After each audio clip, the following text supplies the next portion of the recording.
அனைவருக்கும் வணக்கம்.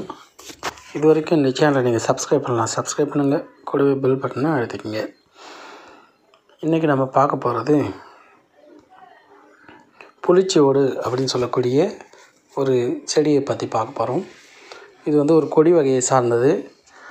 பார்ப்பதற்கு இதனுடைய இலைகள் புளியினுடைய கால் தடம் மாதிரியே இருக்கிறதுனால இதுக்கு இந்த பெயர் வந்தது. இதனுடைய அறிவியல் பெயர் ஐப்போமியா பெஸ் ட்ரைகிரிடிஸ் அப்படின்னு பேர். இது புளிச்சோடு பார்த்திங்கன்னா எதுக்கு பயன்படுத்துவாங்க அப்படின்னா, ஆறாத புண்கள், பருக்கள் இதெல்லாம் நீக்குவதற்கு இதை பயன்படுத்துகிறாங்க. இதை மஞ்சளோடு அரைத்து மேல் போடும்பொழுது, தடவும்பொழுது இது நடக்கிறது. அடுத்ததாக இதனுடைய இலைகளை எடுத்து நன்றாக காய்ச்சி அந்த நீரை எடுத்து ஆசன வாயில் இது பண்ணும்பொழுது மூலம் அதனால் ஏற்படுகின்ற பிரச்சனைகள்லாம் சரி செய்யுது.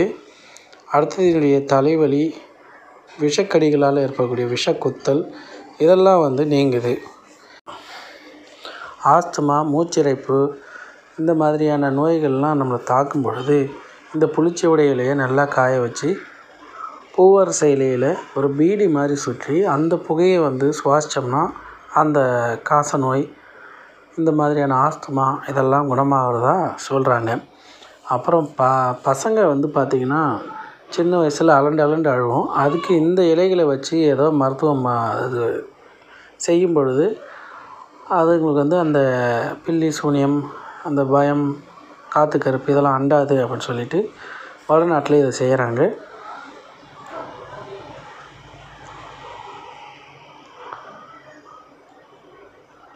அப்புறம்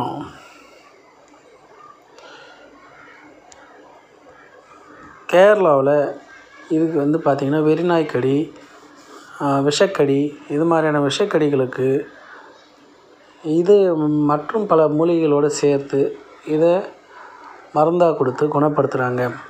அடுத்தது இதனுடைய இலை, முசுமுசுக்கை இலை, ஆடாத்தோட இலை இதையெல்லாம் சலித்து, அதாவது நெல் காய்ச்சலாக வச்சு நல்லா ஒரு துணியில் போட்டு சலித்து அந்த பவுடரை 48 நாளுக்கு சாப்பிட்டு வரும்பொழுது காச நோய், வாத நோய் இதெல்லாம் அண்டாது அப்படின்னு சொல்லி சொல்கிறாங்க. வீடியோ பிடிச்சிருந்தால் லைக் பண்ணுங்கள், ஷேர் பண்ணுங்கள், கமெண்ட் பண்ணுங்கள். நன்றி, வணக்கம்.